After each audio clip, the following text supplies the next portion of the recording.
Okay, so again, good afternoon, everyone. I am Agustin Rodriguez, the Transportation and Planning Engineer for CRTPO. And thank you for joining us this afternoon to go over the funding alternatives and post-study expectations workshop. This is the first of two identical workshops to allow for participation, as we have a large group of stakeholders. Today, we're expecting about 18 to 20 individuals, so hopefully we get the remaining folks join us later. Without further ado, let's jump to the list of part. Oh, before I skip that, Adam, can you go back to the previous slide? Just as a reminder, please mute your audio when you're not speaking. Use only one source of audio. Do not put your phone on hold. And I see many of you having your camera on, which we highly encourage everybody to do that for this workshop. Yeah, we see that it increases engagement and active participation. As you can see, we're recording this meeting as well.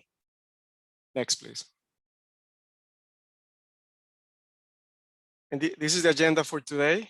We just went through the welcome. Momentarily, I will go through the attendance. Next, we will go over an overview or summary of the current ongoing work. And then item number 3, the funding alternatives and regional investment strategies. And that will be the bulk of the input and feedback that we're hoping to get from these workshops.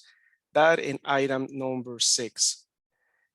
Then from that, we go to the connections with parallel planning initiatives.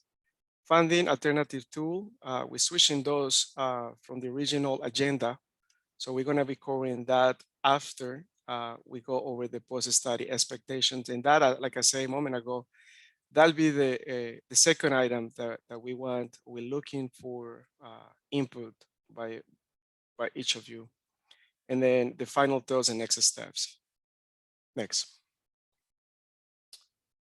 So we do have a small group, so I'm not going to go through the entire list on the presentation. Just going to call the individuals present. So I see Adam Howell with Atkins, James Parhill with Atkins, Bill Cox, former planner with the town of Huntersville, Brian Adleby with Charlotte Katz, Dominic Boy with NCDOT, Jane Conti with the Conti Group, Travis Johnson with CRTPO, Judy Deller O'Keefe with CRTPO, Neil Brook with CRTPO, Paul Benton with Charlotte DOT, Robert Cook with CRTPO, and Council Tom Audet with York County. Thank you everyone for joining us. And welcome, Mr. Audet. Pleased to see you join us on today's workshop. Thank you. We're going to be asking questions throughout this event today. So please have in handy the code for the Menti.com website. I will put it on the chat box momentarily. There will be 1 or 2 questions where we ask, well, Adam, I think initially we thought of asking a question just to the elected officials, but in reality, besides Council Audet, I don't see anybody else, at least for today, join us from that end, from the advisory committee or elected officials. So we won't be doing that. So all of the questions for today will be open to everybody that is on the call.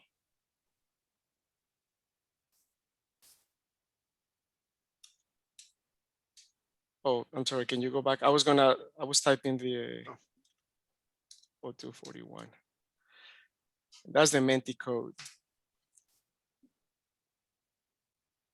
Go ahead, Adam.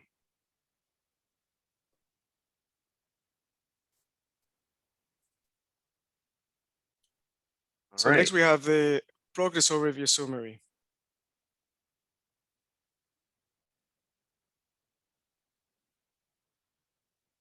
You want to take this? You want me? Okay, got it. So real quick, many of you were on the call earlier with the steering committee about a month ago. So I'll keep this high level, but massively successful phase 3 engagement process where the team working with many of you all created a list of recommendations in draft form, took that list to the public and a series of stakeholders to weigh in on high level information as well as a whole lot of detail. And so this is a snapshot. You can see the results of that data on our website now, beyond77.com. And then it's under the maps and data for the phase 3 dashboard. And then this is just our successes, results, and a glance for all the public engagement that we've experienced to date through May 15th since project public inception in January of 2020. And of course, the image below is the beginning of a framework development for all of the strategy and solution recommendations, and that continues today. We also went through and created that evaluation process, which allowed for us to inform choices and trade-offs amongst. The final list, as it stands today, is sitting at 179 evaluated strategies and solution recommendations. There are a total of 286 tasks, toolkit items, and projects associated with those 179 components. And what we're doing as well to add a supplemental piece of information is the two images that you see in the bottom of that screen we're creating a takeaway pamphlet, kind of custom made graphics and text with the high level information to be used at meetings with your boards, commissions, and people that you work with on a day-to-day basis who make decisions or advocates in the region for investments in the future. And so we are in the process of developing that with CRTPO's guidance, and we should have that as a part of the end product with our report. And then finally, what is mostly about today, what we're talking about is kind of the investment alternatives or the funding alternatives that we have explored, many of which are not new concepts in generality, but in terms of the way that we are looking at them, hasn't necessarily been done to the scale that we're doing and proposing to evaluate further. And so this was included in the survey. It was a custom-made graphic to kind of help bring public awareness to the two different choices associated with what levels of investment would bring, or basically no extra added investment. And so we are looking only at 3 primary sources of funding alternatives to explore further, but on a regional level. And I'll get more into that as we dive into the next agenda topic. But I did want to just pause there. That was my 60-minute spiel of about 18 months of work. Most of you have been up to date with us, but I just want to see if there's any questions or comments regarding those 3 slides.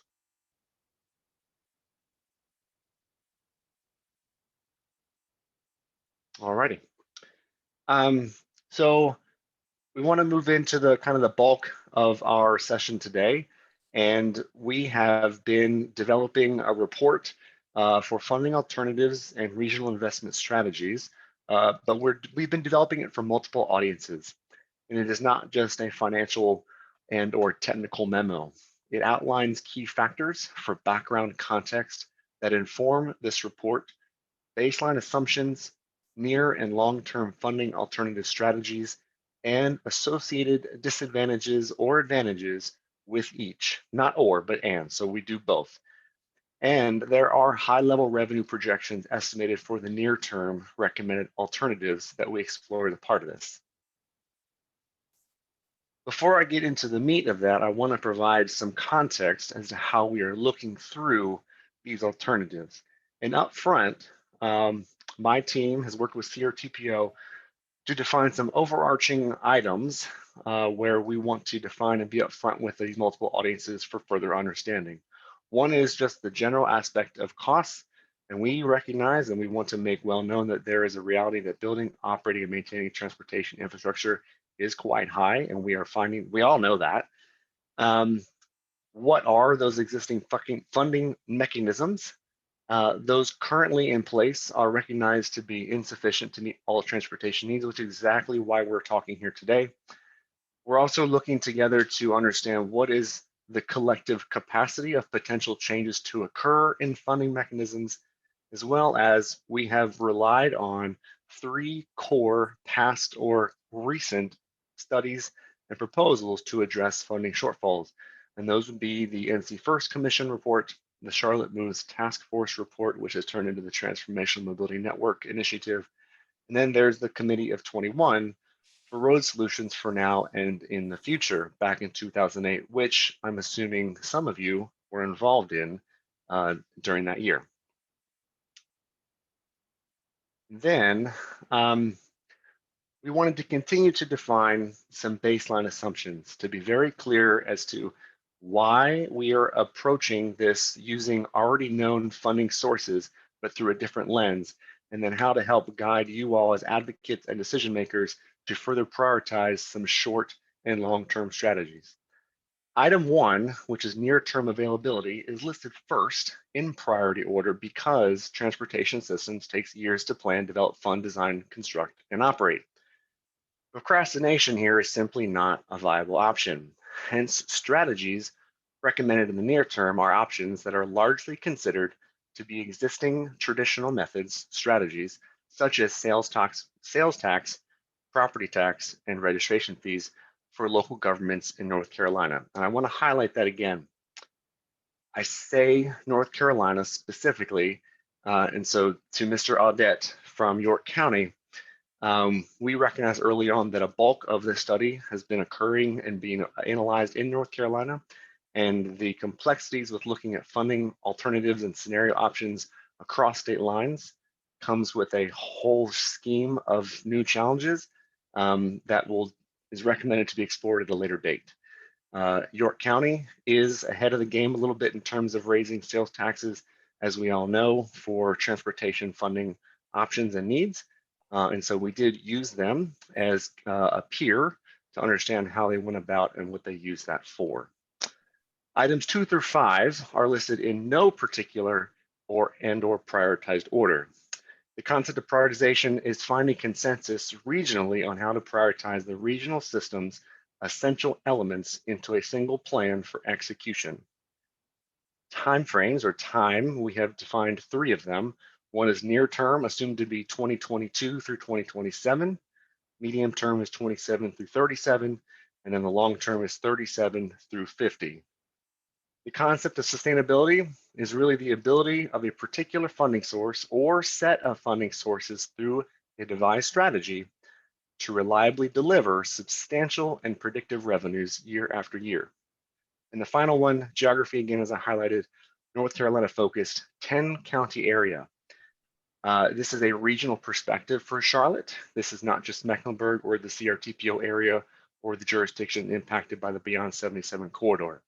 In concert with all that is going on, especially in alignment with Connect Beyond and some other initiatives, we felt that it would be prudent for us to explore and look at numbers from historical factors from these traditional funding sources and expanding them on a regional lens. And what does a strategy look like if there was something about regionalism done to collect funds to support regional initiatives? So that being said, these are the items that we explored for the near term for consideration. Regional sales tax, but 3 different ways. One is increasing sales tax on all current items that are already subject to sales tax.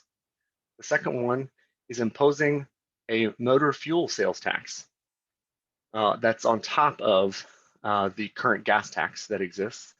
And then the third one is a regionalized sales tax strategy on the sale of motor vehicles, and that is on top of the existing highway use tax. The next one down that we explored is a regional property tax rate increase on all property, then a regional property tax increase on vehicles only, and that applies to just cars and light duty trucks. And then the last one that we explored is a regionalized strategy on motor vehicle registration fee impositions. So before I continue, if you go to your Mentimeter slide there, and the code and the site is in the chat box as well, I want to ask you all on a scale of 1 to 10, with 10 being the highest, to indicate your preference to support or advocate for each of the following generalized strategies. So those being, again, just the concept of raising sales tax or increasing sales taxes, the concept of increasing property taxes, the concept of increasing motor vehicle registration fees, or we're good. No additional investment is needed.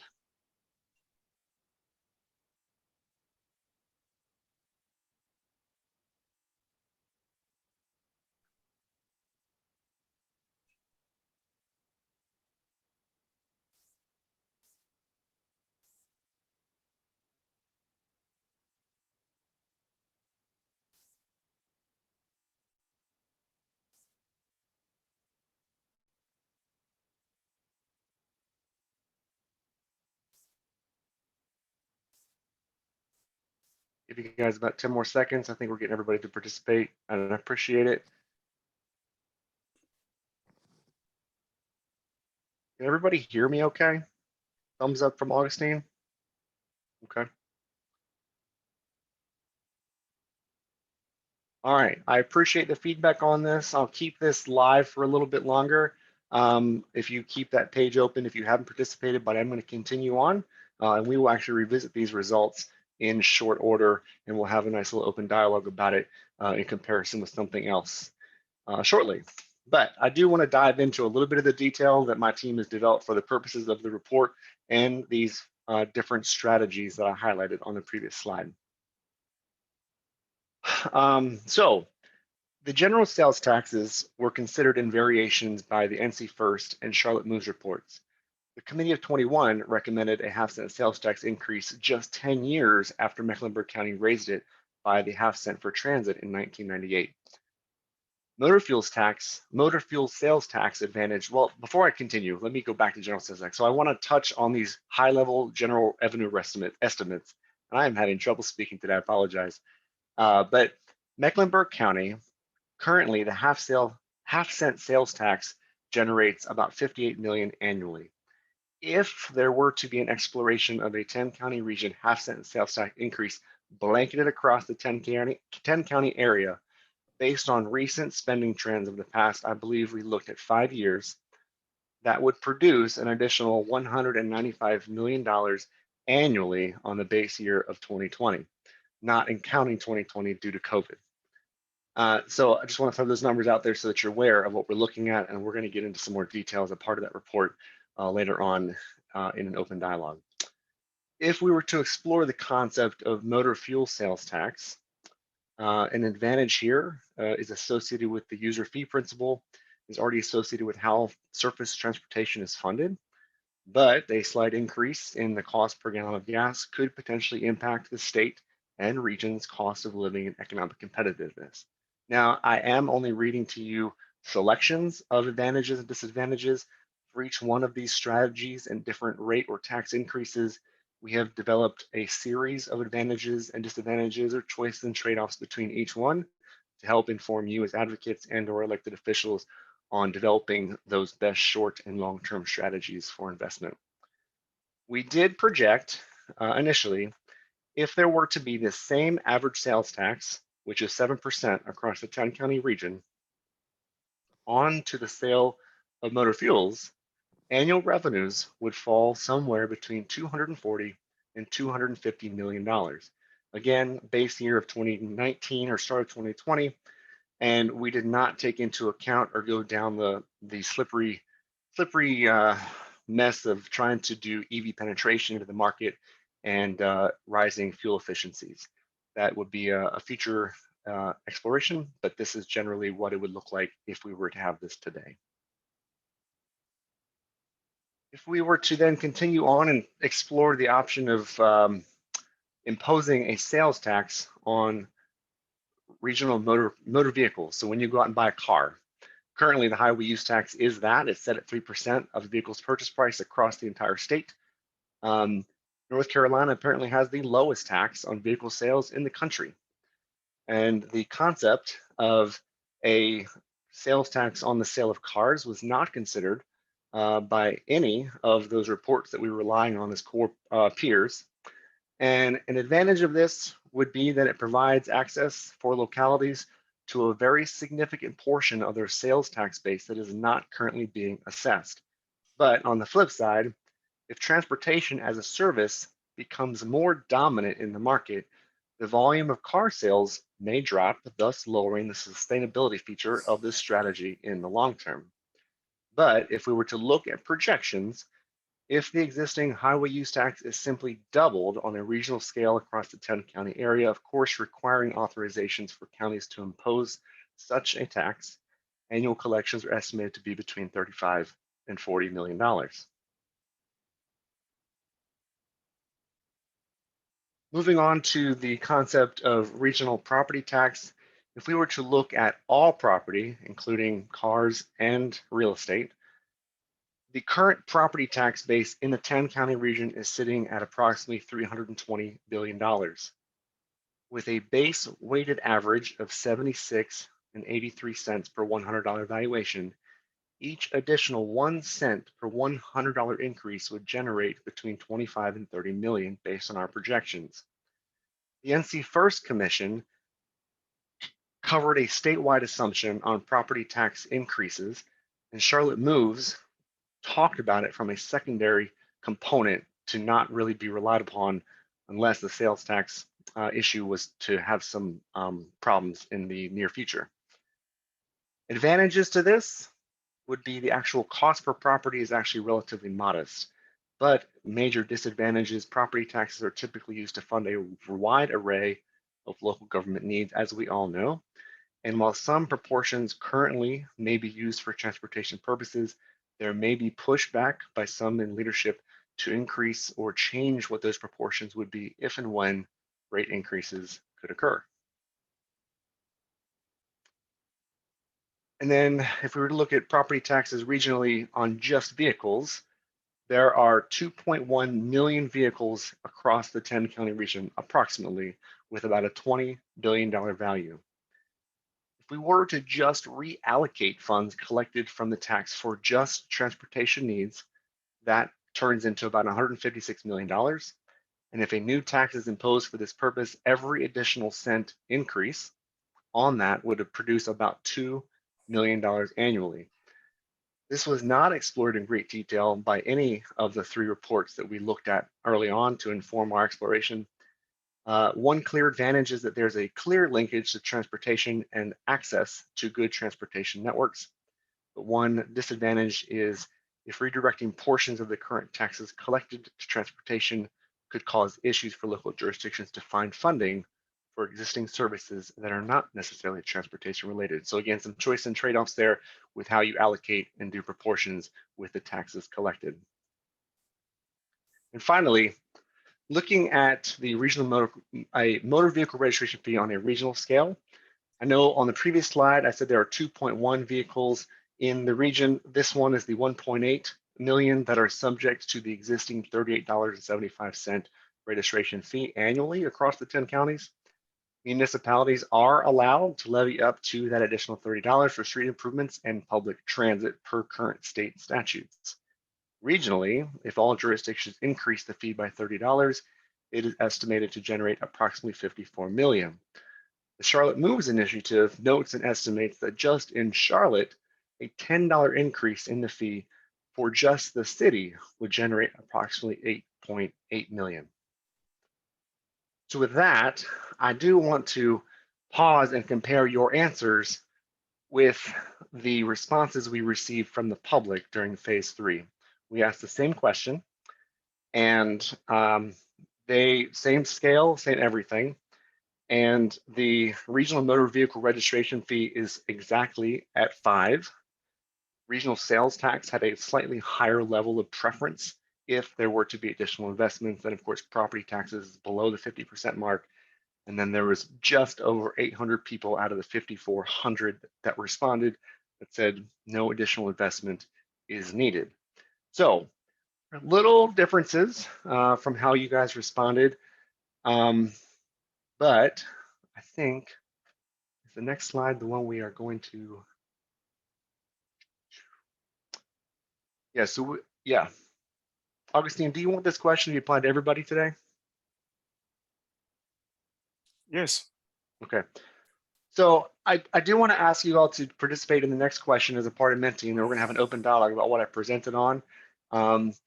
Based on the short-term funding alternative recommendations, which do you think you, as an advocate or elected official, would be willing to and want to champion and partner on a regional scale? And those options there are those 7 things that I just went through, those different strategies. So the regional sales tax increase on all items as a strategy, the regional sales tax increase on motor fuels, a regional, and you can pick as many as you want. So, and then we'll just have an open dialogue.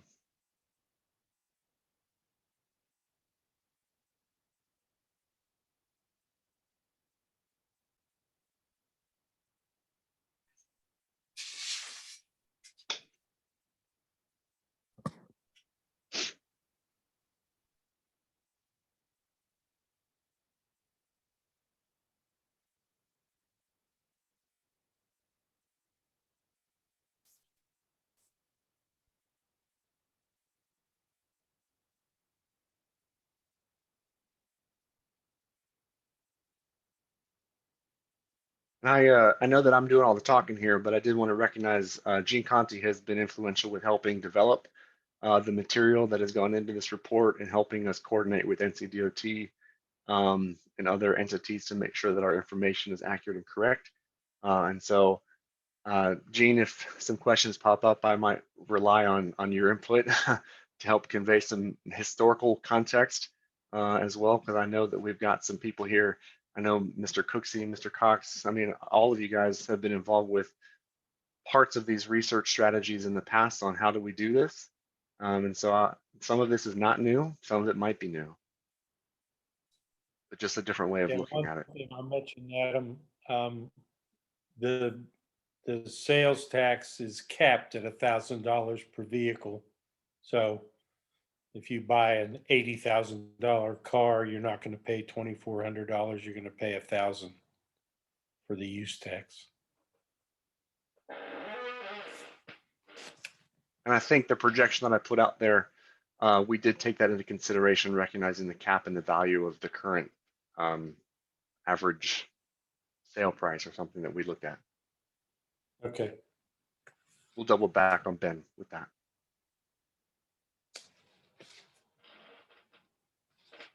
So I see we've got 7 people participating so far, and I think that's great, and I really appreciate that. So Augustine, I just want to open it up to the floor and let you facilitate on this, but I wanted to hear people's thoughts on the concepts that I kind of just talked about at a high level. The report goes into way more detail, and I didn't want to just read to you all day. So I just wanted to talk to you as to these 7 different concepts, some of which are not new, some of which might be a little newer, and talk about your thoughts on what could be a reality in the short term if groups got together and tried to make it a reality.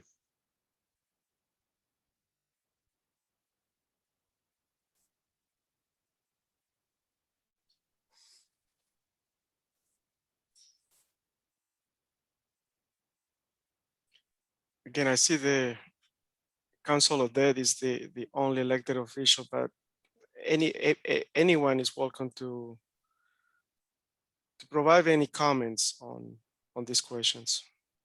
Yeah. Hey, this is Tom. Uh, so, I think that to me, when we look at this, I think that there is and I think you touched upon it earlier. I mean, in York County, we have pennies for progress that we use towards funding of updating roads or new roads, et cetera. And then we have our C funds. I just don't see, I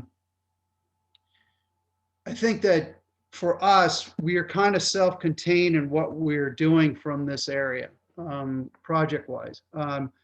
I don't see where additional funding would be, if there was additional funding available, we would really kind of focus that around the additional needs of either infrastructure builds or facilities for areas where we want to bring in companies, et cetera. So I think this model itself it's probably fits very well with North Carolina. I get it. I think that for us in York County, though, I have a concern about it just because we're under a different program, and we've kind of laid out some programs already that are the money's going to areas of current and future needs. So I'm concerned about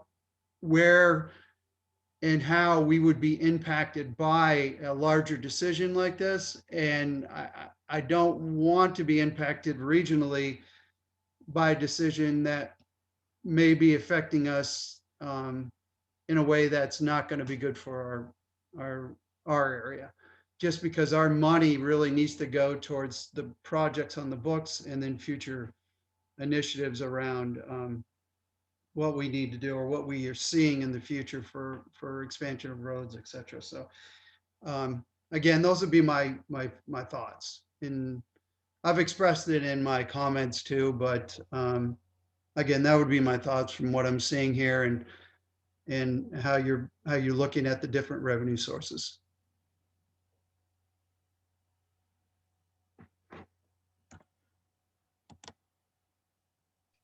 Thank you, Mr. Ovid. I've been fighting with myself about asking this question. I guess I apologize for missing this. What's the target amount of money that the strategies are looking for funding? I've forgotten. Or perhaps I haven't seen it. I forget which. There isn't one. There are no targets. All right, because the first thing that comes to mind is it's difficult to pitch raising money if there's no clear element of what it's going to be spent on. So without knowing how much is needed, it's difficult to evaluate how much each of the significance of how much each of these could raise if it's missing how much is being called for. Mhm. Bob and Jean, I would look to you to expand on an answer for that, but I would initially offer that this exercise was to look at what could be based on different, so what could be done at different rate increases or fee increase in positions, and then using the pitfalls and the gaps that exist today based on current capital investment needs, as well as what's coming out of Beyond 77 or Connect Beyond or the Charlotte Transformation Living Network or any other jurisdictions planning that's not necessarily tied to any planning program or grant or funding program at this point in time. So Bob or Gene, I would really look for you to kind of help expand that or direct me in a different direction. But that was the main goal, was to just provide options. Yeah, I mean, I think what you need, I understand your question, Warren, and it's a good one, but what we're trying to do is present whatever the number is, 186 different strategies or solutions. And most of those will have some dollar value assigned to them based on what we estimate would be the cost to implement those. Some of them will not. Some of them are policies that could be changed without any significant cost to the public sector, but they may impose costs on private users or whatever, depending on what the policy is. So I think the starting point is to look at all those strategies and then figure out, if I want to implement all of these, how much money do I need to raise? And so that's the calculation. I think that's the funding tool is set up to provide you some way to estimate that. And it's not going to be precision estimates. It's going to be sort of relative costs of various types of strategies. I'd just add that I think Warren makes a good point that it is kind of hard to generate support for something like this when you don't know really what you're supporting in the long run in terms of a dollar amount. Because it's easy to support something relatively inexpensive, and I know we're talking millions of dollars here, regardless. Nothing is cheap, but there's something that people numbers that people can support, and then there's just some that people would just really just run away from. And I don't know what the tally is for all the strategies and solutions. We don't know that, but it's not cheap. So I think it's a good point. Although this was done as kind of a white paper exercise, it wasn't designed to take anything out to the public in the form of a referendum, for example. And I also believe that what will happen through this, what I'd like to see happen, maybe is the better way to put it, is for this to help feed into what's emerging out of our strategic planning initiative. And one of the goals there is to increase funding. And I think it's through something like that where you start getting into, maybe we could start getting into some nitty gritty detail about what we would want to raise money for as a region. So but a good point. And it's hard, Warren, it's hard to respond to these things in the abstract. Oh, just wanted to throw that out there. And the other thing, a topic that came up this morning at the Turnpike Authority's Finance Committee meeting, chaired by former Cornelius Mayor Chuck Travis, was a discussion of the 77 North Corridor bonus allocation. And Mayor Travis pointed out there should be more discussion about the existence of bonus allocation and the like. So in that spirit, I'd note, to what extent are you considering the potential bonus allocation funding from the I-5718 project on the southern quarter of 77, at least for anything proposed within Mecklenburg County, within the statutes? Because if there's at least 200 million in tollback revenue or tollback for that project, that'd be 100 million in bonus allocation to tap into. So those were my 2 points. What's the price tag we're trying to fund with these options?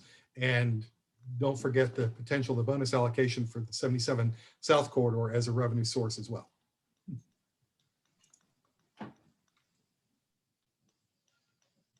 Thank you, Warren. Yeah, great points. Other comments? I know this is a tough subject.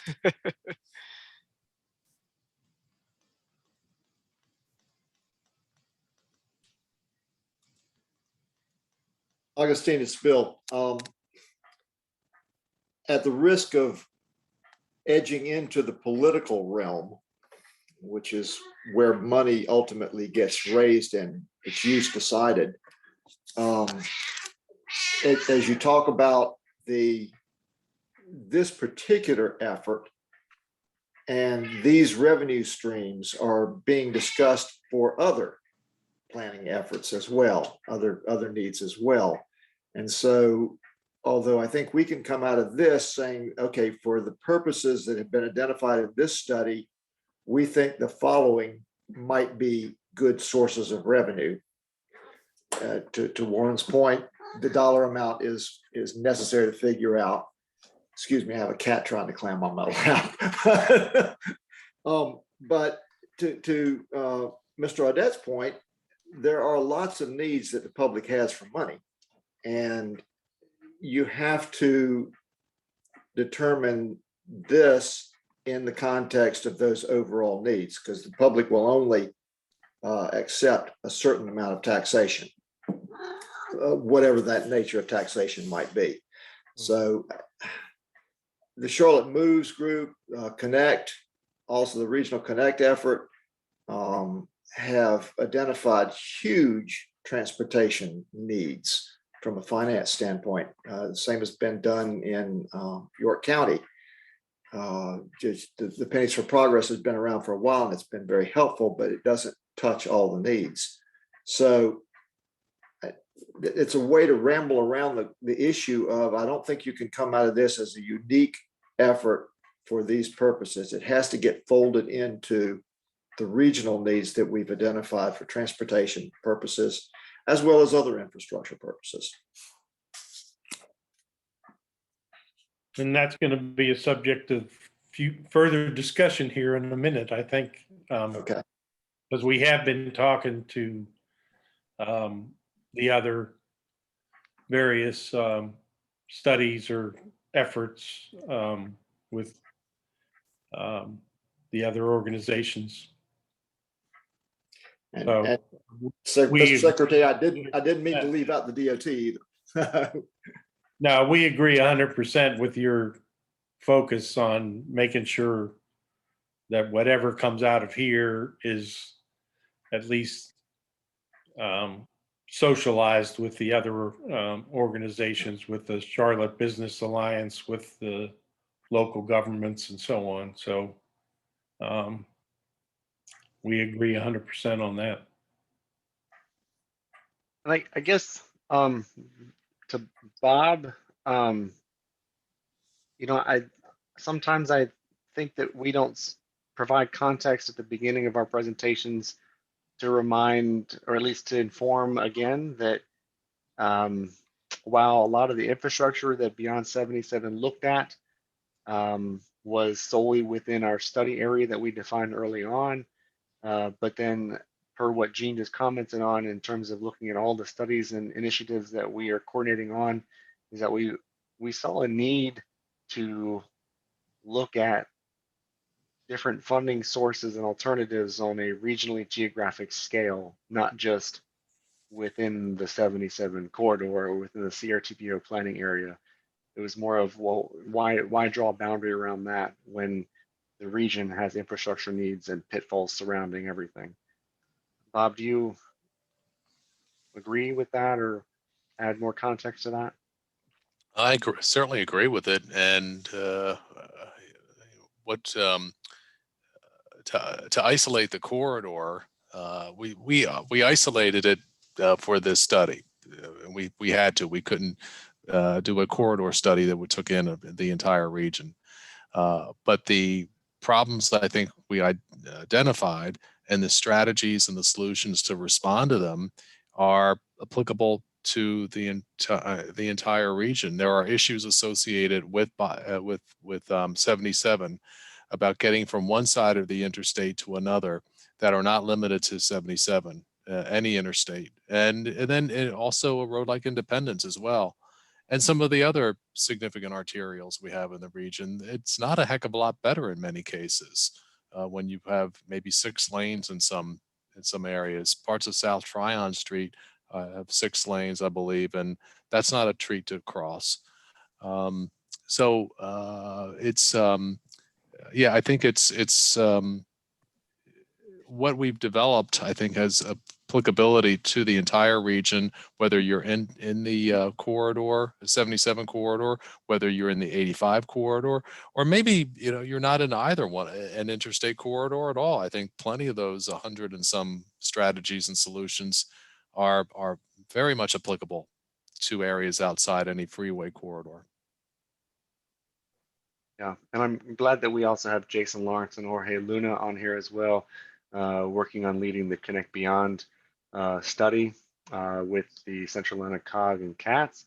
And I know Bob Cook is a part of that advisory or policy committee that is informing that information to move forward. So we are actually coordinating with them continuously and meeting with them on Monday to go over this detailed information to make sure that we are in step with our recommendations together. As well as talking about the funding and partnership strategies that are coming out of their efforts and making sure that our information is in alignment and kind of supplementing each other. Laura, Jason, or Jorge, I don't know if you want to add anything from the Connect Beyond perspective, or Bob, before I move on. I know that we're going to touch base on some of the coordination efforts happening all across, but just want to give you the opportunity to pitch in for a second if you wanted to.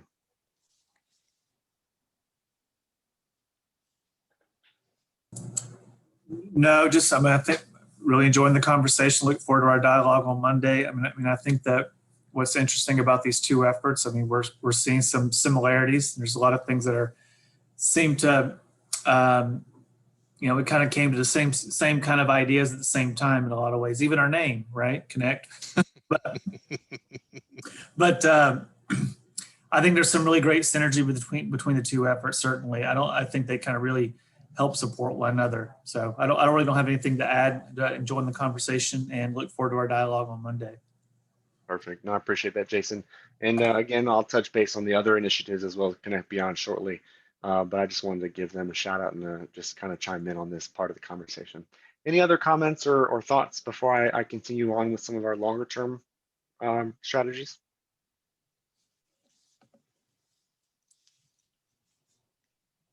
Okay. And please feel free to interject or ask questions as I continue to speak.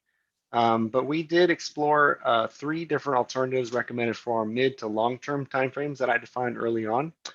And those would be a regional mileage-based user fee, a regional business or corridor improvement district, and a regionally established transportation as a utility concept. And I will get into a little bit of detail as what we've talked about with each of these, because there's not a whole lot of precedent set for any of them at this point in time. But A mileage-based user fee is a user fee charged based on miles driven within a specific geography. And right now, those are happening at a state level, which I'm sure all of you in transportation are aware. NCDOT is in the midst of an MBUF pilot study. And once complete, a statewide MBUF is implemented, then a regional MBUF could be explored further. There is not a precedent set on this concept per a regional level. Other states are implementing pilots, and Oregon has probably the most well-known and successful pilot to date. It would certainly be an interesting concept explored, especially if South Carolina starts to explore mileage-based user fees, and maybe it becomes more of a national trend as we start to explore and deviate from the gas tax on federal and state levels. But that is one thing that we document some advantages and disadvantages on as a part of our report for long-term exploration, only if and when state or states implement a robust system, then you can impose a fee on top of it for those that live within a specific geography. Moving on to another alternative is looking at a regional business improvement district or a corridor-based improvement district. A bid is essentially a defined area within which businesses are required to pay an additional tax or fee to fund projects within that district's boundaries. There are actually 3 bids in Charlotte. Uptown is a pretty large bid. South End is a bordering bid, and the university area just outside of UNCC is another bid.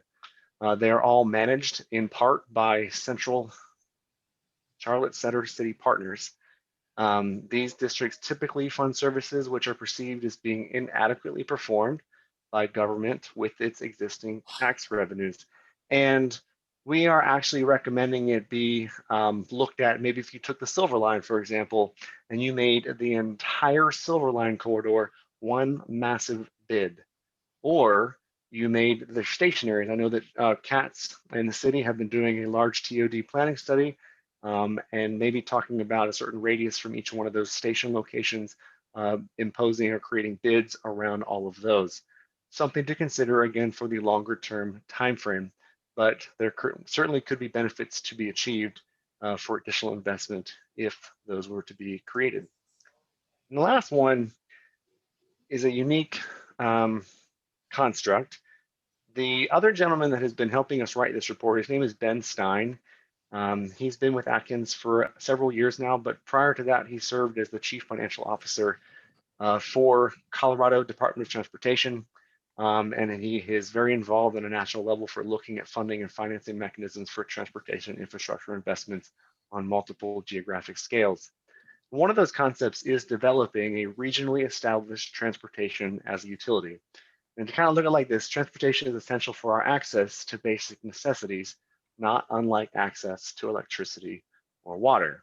The concept here would be that users would or could pay fees for the use of the transportation system with the rates reflective of the cost of constructing, operating, and replacing it. Think of it as, let's say we migrated all to electric vehicles one day, and so just as Duke Energy sends us a utility bill for the payment and use of our electricity in our homes, more of a pass-through cost that could be imposed on your utility fee based on the usage of it to charge your car. The basis for calculating rates is established by governing ordinances and typically are set by a public commission. One potential fee alternative is based on the estimated number of trips a property generates, providing a direct connection between the cost of transportation facilities and their demand. Again, there really isn't a precedent set for this concept, but a viable one to explore further, especially as vehicle propulsion technologies continue to evolve.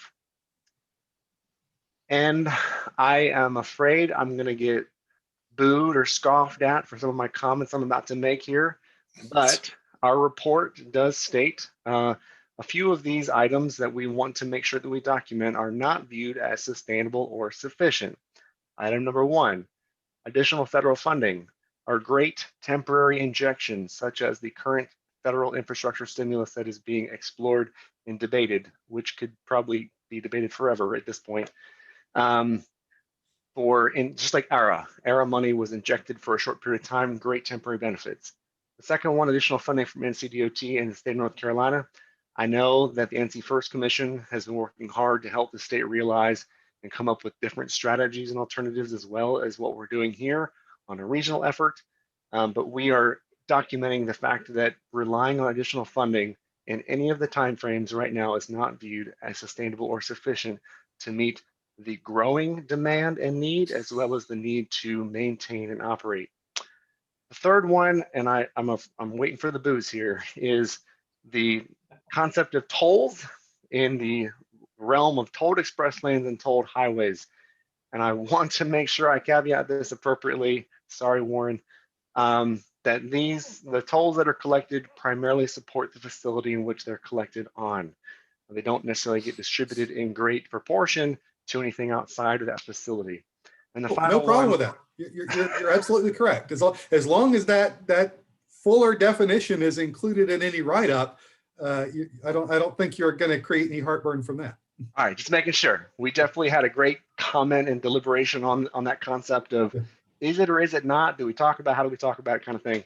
I mean, you've got statutory restrictions on what excess revenue can be used for. You've got all kinds of things. So as long as you don't call into question the ability of the tolls to pay for the project itself, then Oh, that's no. that's not gonna ruffle any feathers. But yeah, I don't think that you're on any dangerous ground saying that if you're looking beyond 77, that using tolls from the future express lanes on 77 is not going to be a viable funding alternative. Right.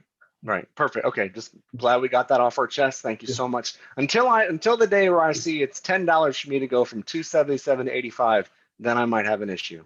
But that's for another decade. And the Despite final one, that, we're still going to boo you.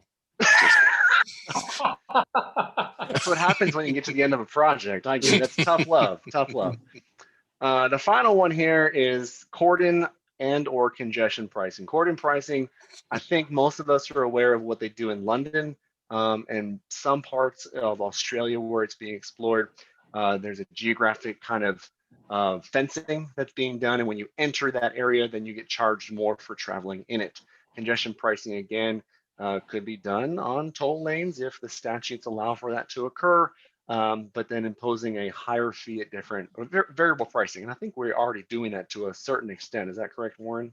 Yeah, that's the core basis of an express lane in particular. The price varies as congestion changes in order to prevent those lanes from getting congested. I think just semantically for this point, you should stress you're talking about a geographic area, not a highway lane. Yes, sir. You got it. Yep. Like in downtown area. Yeah. Typically. And Charlotte could grow to be that megalopolis, but as of right now, we don't see the need for doing congestion pricing to enter uptown at this point in time. Yeah, I mean, New York City is having enough difficulty implementing it, and you'd think of anywhere in the country they'd be the prime candidate, and they can't get it done quickly. So yeah. Yeah, absolutely. So with that, I appreciate the ability to convey those as well. I just want to open it back up. And if there are any comments on the 3 long-term strategies I highlighted as options to explore in 10 to 20 years from now, if you had any thoughts on those.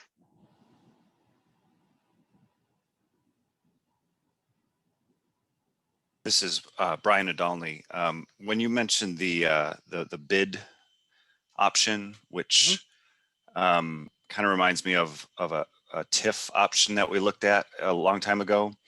If you do it by station area, you tend to have the vote to tax by only the people in that area. So whatever the threshold is, 50% in that, it's a very mindful exercise to decide what properties have to pay this tax. And then the challenge is there's always a property right next to it that you have to draw the line somewhere that doesn't have to pay the tax. And so I just, and then it's basically a select few that have to agree to tax themselves. And then it's usually not the numbers you're looking for, but it's possible for an individual project, but on a more of a regional level, I don't know if it'll bring the results that we're looking for here. Sure, no, I appreciate that. Thank you, Brian. Other comments? So far be it from me to be a contrarian. I thought Bob was still awake. But let's go back and talk for a moment about any of these strategies as probably not being the sole and unique strategy for funding the transportation needs in this corridor, or expand onto the Connect project, for example, for the region. I would hesitate to say that the revenues from a managed express lane would be inadequate as a component of a funding strategy for the needs in this corridor. I think that people might view that as saying, oh, well, you don't support then the express lanes in the southern section of I-77 because look at your report. So I want to be very careful about striking that from the list and including it as an element in funding the needs within this corridor.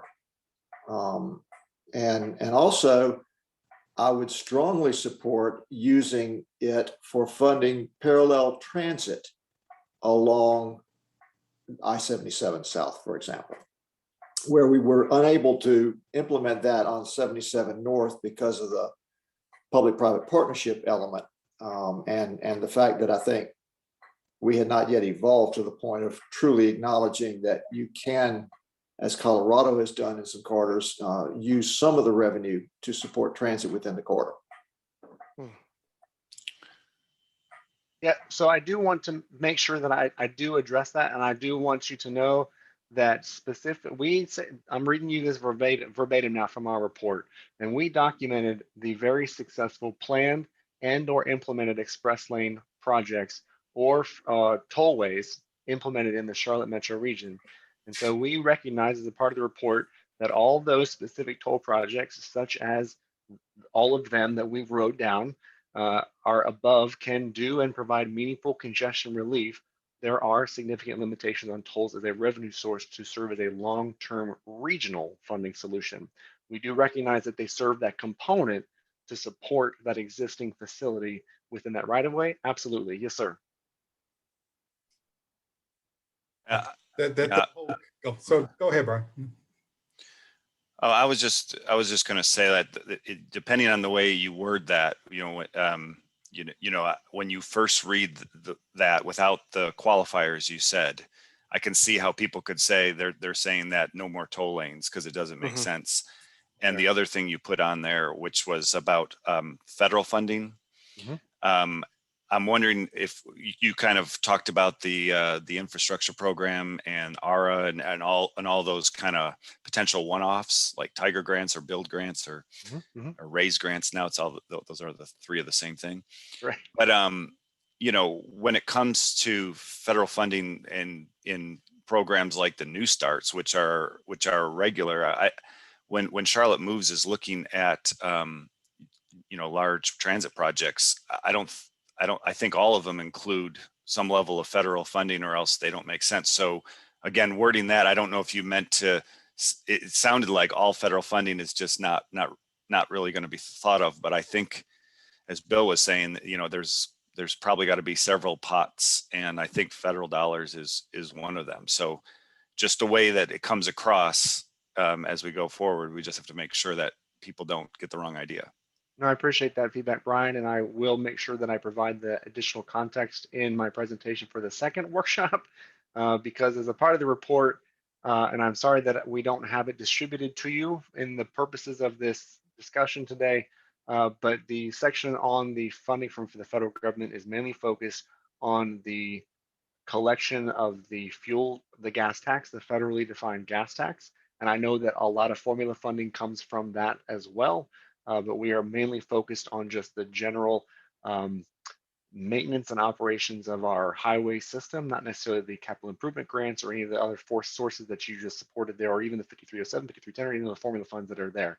So yes, you are accurate. I understand there's a lot of recurring things that come annually. There are a lot of those grants that you can apply for to support but it's more of those, what do you get allocated, and the kind of the cyclical flows that they see on the collection annually as well. So it's not necessarily seen as reliable year to year. That's what we're saying. So thank you.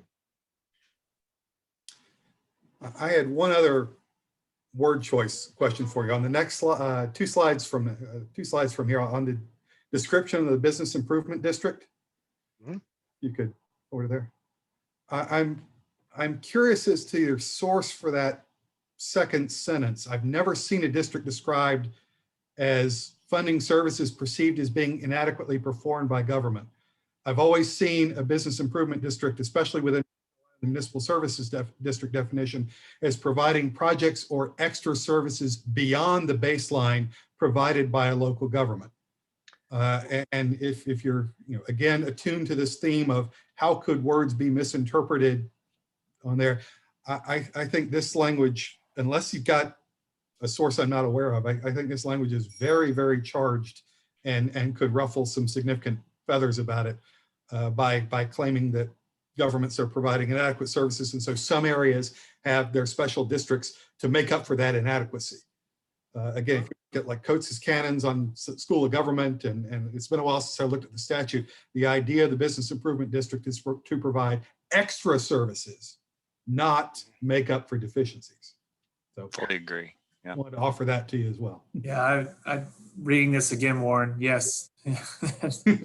Yeah, I think there's a lot of, Yeah. this very troublesome language, I got to tell you. No, that's awesome feedback. Unfortunately, I don't have the source in front of me. We do have it indented like it was sourced from something, and so that's why I copy and pasted essentially from the report into the presentation. Mr. Stein is working on sourcing all the information as we speak, but I am going to ask, is there a way that we can change the wording as you suggested so that it doesn't make government look like the bad guy, right? Yeah, again, there's some blog posts on Coates's canons with the School of Government that go into MSDs, and they, that's where I was getting my wording. Here's one from 2016. An MSD levies an additional property tax in order to provide projects or extra services that benefit the properties in the district. So it's not about making up for anything. It's about going beyond. Sure. Okay. No, I like that. Thank you. With the theme. Absolutely. Thanks. Great feedback, Warren. Thank you.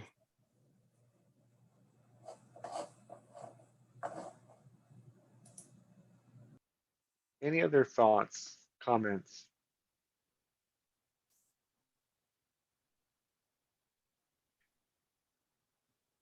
Well, That was a good discussion, but yeah, it really was. I think we got to move on just to stay on track. So really quick, I will just touch on this for a second. We've kind of already alluded to it. We have been focusing on the first two to inform the development of this report, and we followed them very closely through their start and finish while we were doing our work for Beyond 77. Many of you are probably aware the Charlotte Regional Business Alliance is doing a transformational mobility network economic impact. They're doing it for Mecklenburg County, and they are generalizing it and broadening it to their 15 county area, which does include 3 counties in South Carolina. And so they are producing that information that should be released probably by the end of summer.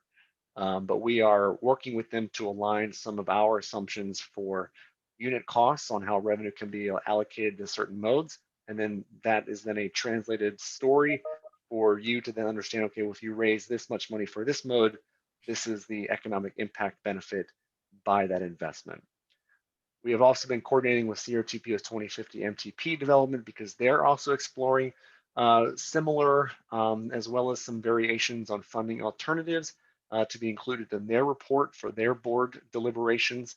And then finally, as we've also said, Connect Beyond, the funding and partnership section, and we've been coordinating with Connect Beyond for quite a while in general on making sure that our recommendations align and supplement each other in different ways. We do have some dialogue questions that we want to kind of continue and go on through with the Menti stuff. So Augustine, if you're cool, we'll just jump into posted expectations. Go ahead, All right. please. Very good.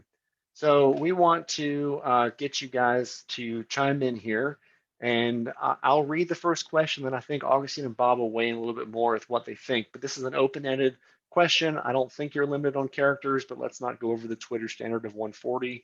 What level of action, whether it be adoption, endorsement, and or acceptance, is appropriate and or necessary, and by whom, relative to Beyond 77 or any of the other factors that you just saw on the previous slide?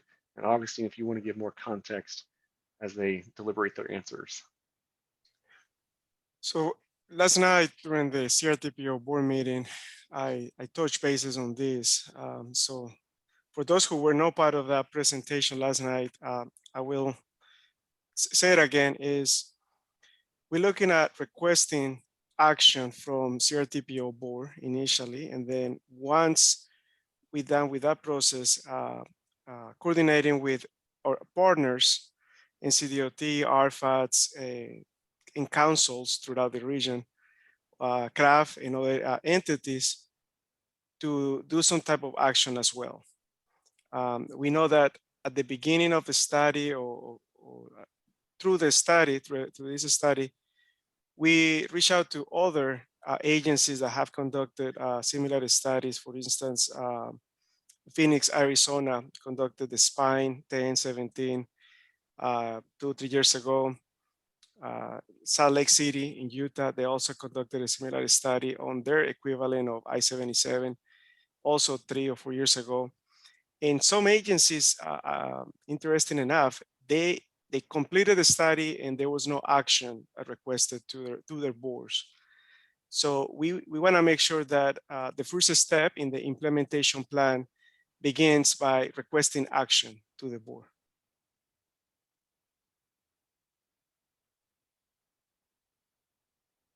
And this applies, Augustine, to the entire plan of Beyond 77, not just the funding components. Correct. And also the 3 differences here, this is as of right now, the options that we're evaluating, and we would like feedback from this group and the group next week. So the adoption is assumed to be the highest level of action, followed by endorsement, and the last one, acceptance, is essentially just the thumbs up. The board or commission that is presented with an action will be basically saying, we agree with the study, but there is not really action other than giving the thumbs up of the final report.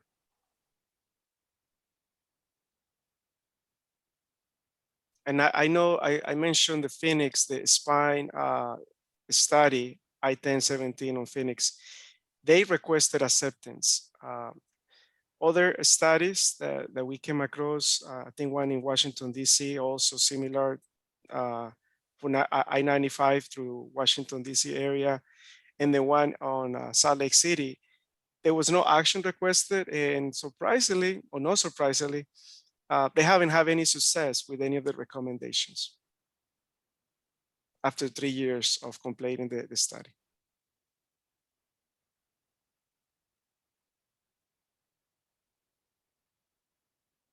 Well, if you have other thoughts, we do have a few other interactive components here that CRTPO is looking for your feedback on. So I know this is a loaded / complicated question to answer through open-ended questions on this, but we do appreciate some of that input. And if you have other thoughts, continue to email Augustine and myself and Bob. Oh, awesome, thank you. So far I see 2 endorsements out of those 3 options.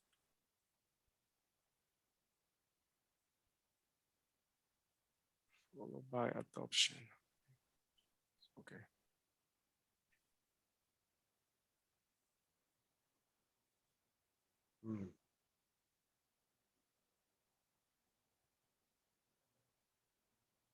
I'll take that back. There was one comment that is recommending or suggesting adoption by the MPO, but endorsement by the jurisdictions. Did I capture that right? Is that the way I understand that comment? Yeah, I'll confess it, but it's, you know, within the MPO, within CARPO at least, there are different different local practices regarding guided votes for members. You know, Charlotte typically does it on big things. Not everyone does this. I think for something this significant, you'd want to see endorsements by the elected boards in the member jurisdictions that would precede formal adoption by the CRTPO board and perhaps the RFET's board if it's amenable that far into South Carolina as well. I think this is a big enough deal where you'd want to see more than just the delegate to the board be engaged in the discussion before adoption. Correct. And most likely, any action will begin with at least one meeting, attending one meeting, presenting, and allowing time for those committees or boards to review, to get their hands on the final report. So we're talking about 1 month, 2 months, and then go back subsequently to a follow-up meeting asking for the actual action.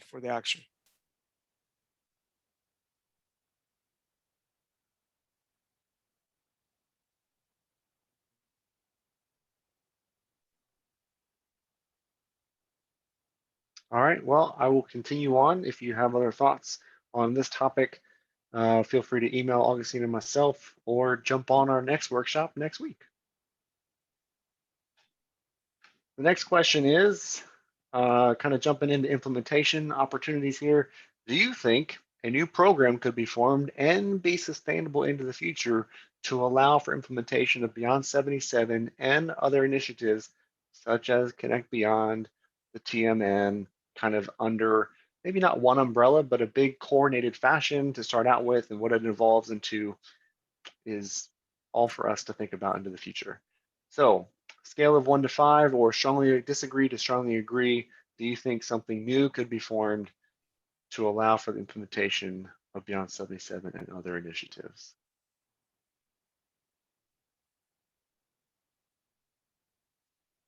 Give you about 10 seconds.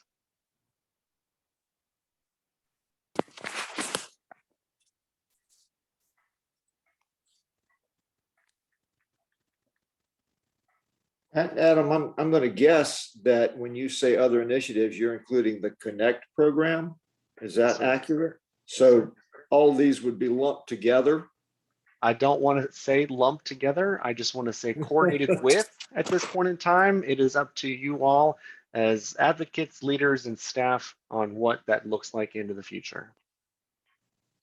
But creating a program of some sorts to allow for implementation factors to occur, whether under umbrella or coordinated fashion.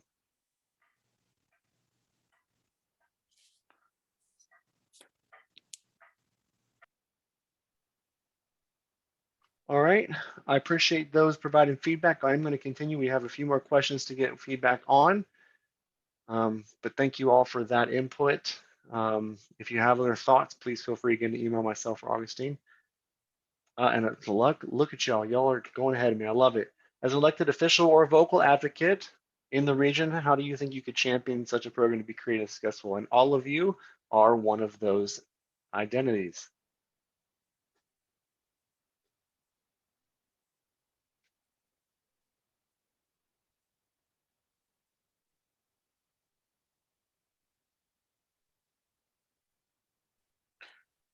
And I would say that comment in the middle is probably Council of Ed. I would clarify the entire segment of funding strategies is limited to the North Carolina side. If that helps clarify, Council of Ed.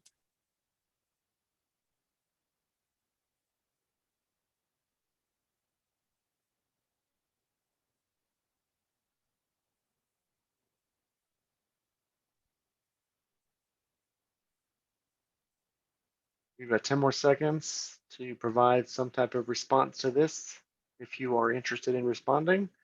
Again, how do you think you could champion such a program to be created and successful? Which is not just the funding alternatives that Augustine mentioned, but any aspect of Beyond 77 that you are aware of from our committee meetings over the past 2 years.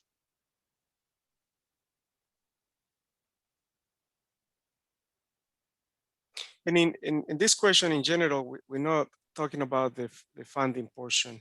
Right. We're championing for exclusively for some of those strategies related to funding that we reviewed earlier, but in general for the entire study. So some of those 179 recommended solutions.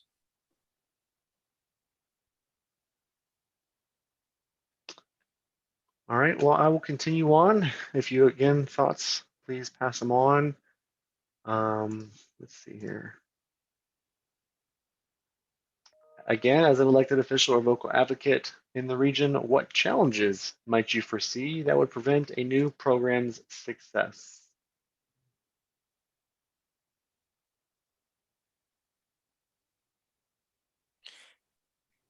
And this question was asked in the phase 3 online survey to the general public, but we would like to know from this group. We hope that we got answers from the stakeholders as well, but in a way to differentiate the answers from the general public and stakeholders or the members in this meeting today.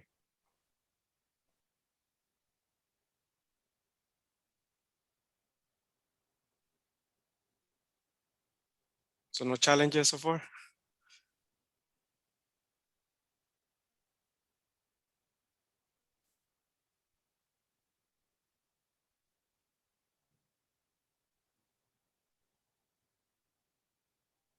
This one's a hard one because are we thinking more about the beyond the 77 corridor, or are we thinking about what, to Bill's earlier question about, is this taking in Connect Beyond, for example? So that makes it challenging. It's just challenging in general because everyone wants to come up with a good pithy name for this thing, I suppose, but to do it on the fly isn't easy. To answer that question, I would say that they would be both, because when we pose it to the public, we ask them, what challenge do you think exists as we work to implement these solutions? And many of Connect Beyond solutions existed as a part of our recommendation draft list. And I will actually just share this on the screen with you all, just to show you what the public said. Well, Adam, I do apologize. I was on another one about coming up with a name for it, so I apologize. And then I looked up and I saw the other question. So, never mind. All good, all good. So I will give you a flavor as to some of the types of things that people commented on by keywords. People in general are challenges: funding, money. The concept of light rail was recognized to be associated with challenges: traffic, the city of Charlotte. You can take that for what it means. You can read the general comments that were provided related to the city of Charlotte word. Toll lanes, time, cost, taxes. You can see money appears a lot. And so there were almost 3,000 of these open-ended comments collected that we had to go through and create these summaries on. But the top ones is just people. I would also combine politics with that. Money is an overarching challenge. So however you guys perceive to be challenges, that's what we're interested in.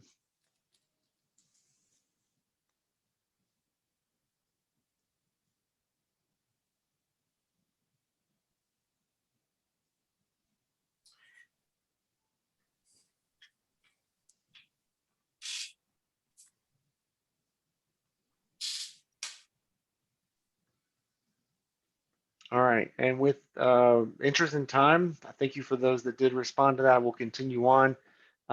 So to Bob's point, what could be the name of a new program? And I think that's up to you to interpret, to be honest with you. Whether or not there's a desire to lump things together in the short or long-term future, or if you're going to keep them separate, yeah,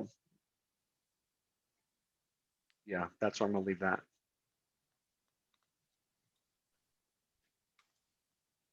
So one idea obviously will be for the program to be called Beyond 77. But keep in mind that if it has at the same time it absorbs and is combined with the Connect Beyond, then probably it will need a different name. And we just saw, as at least from our team's perspective, we saw a lot of overlap for some of the larger scale initiatives just trying to think and brainstorm of what could something become in the future, especially as I know that the Connect Beyond effort is looking at the concept of partnerships to be formed in at least the short term. And so what does that look like? How is it formed? And does a new name arise to support that partnership and other things lumped in with it? You know, a lot of things I think are still left to be open for dialogue, but this is just one of those pieces to help inform that dialogue. Moving ahead, right now that's the name. All And on again, board. in the interest of time, again, if you have other thoughts or ideas, please shoot them over to us. But we do have a couple more questions to get to. Somebody's already responded, which is great.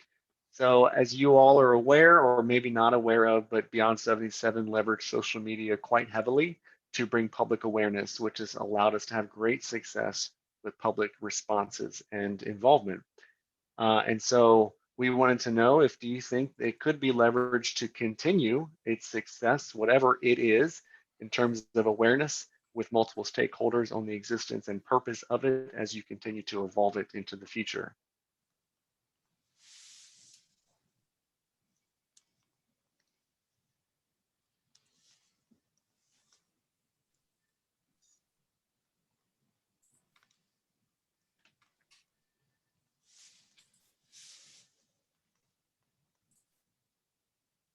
All right, that's the quick and easy one. We'll go to the next one. I think might create a little bit more thought. But also what we were doing on the back end with Beyond 77, and I think it was starting to happen with some of the other initiatives in parallel. While they were happening, we were all using our own brand, which is great. But if there was the opportunity to create one hashtag to allow for trending through social media, essentially, I mean, you guys could go viral. Get excited about that, right? And so what could be that uniform hashtag to create, document, and use cyclically, at least in the short term? What are your thoughts on that? I mean, would it be just hashtag moving ahead or hashtag Bob is always right? Well, Bob, look at you. Bob is always right. Don't need to pat yourself on the back, all right? I'd like you to trace that to whomever submitted it. I'll do my best. Oh, 77 and more, getting it done. I like that.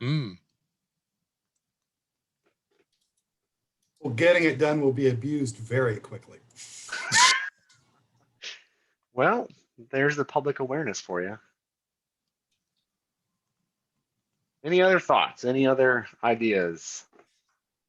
Just having some fun today with you guys, but we would love for something to happen here.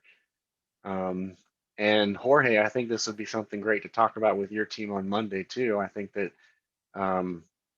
you know, if something happens with these regional leaders, that something happens to combine all of our efforts in the future, what does that look like from a social media standpoint for public awareness? I'm trying to find the Mentimeter, not sure what I did with it, but Connect plus Beyond. Oh, hey, yo, I like that.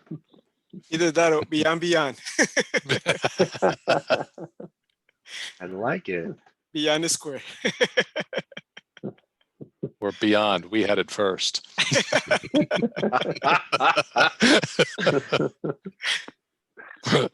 Shows up second though on the Connect side, right? So. All right. Well, these are actually really good ideas. I mean, Bob is always right's up there, but we'll think about it.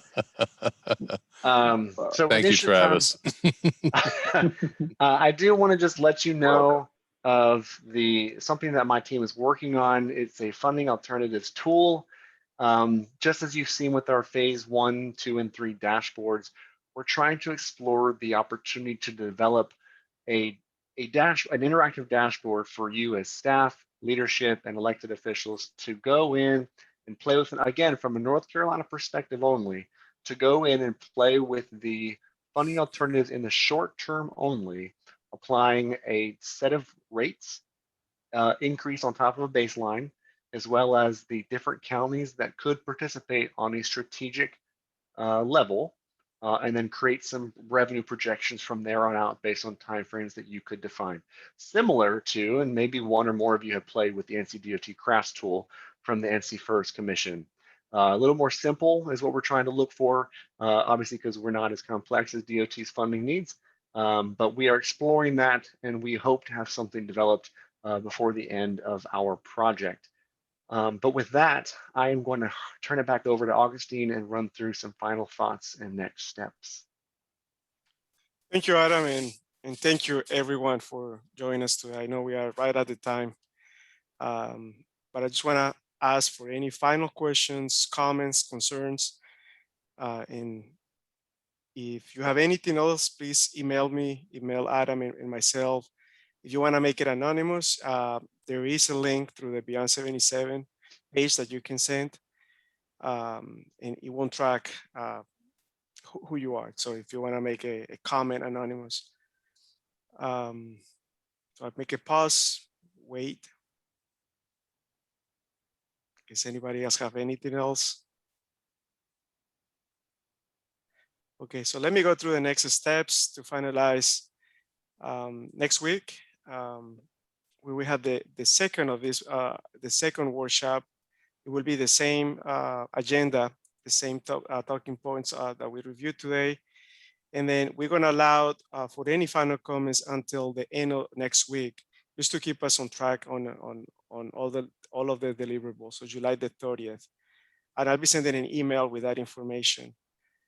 We look to get the initial draft of the final report by August 20th. So less than a month from today. I've already scheduled the final meeting, September the 8th. Have the asterisk, just to remind myself to mention that we're going to try our best to have it an open house at the government center or other facility, but it's yet to be determined. Otherwise, the meeting will be conducted from 11 to noon on September the 8th. So again, you will see more information in the upcoming days or weeks for that meeting. And then the final deliverables are scheduled to be delivered or done by September 30th. And in October the 1st, we look forward to begin the next stage of the Beyond 77, the implementation of it. Well, again, thank you so much for your time and input. And you'll be hearing from us.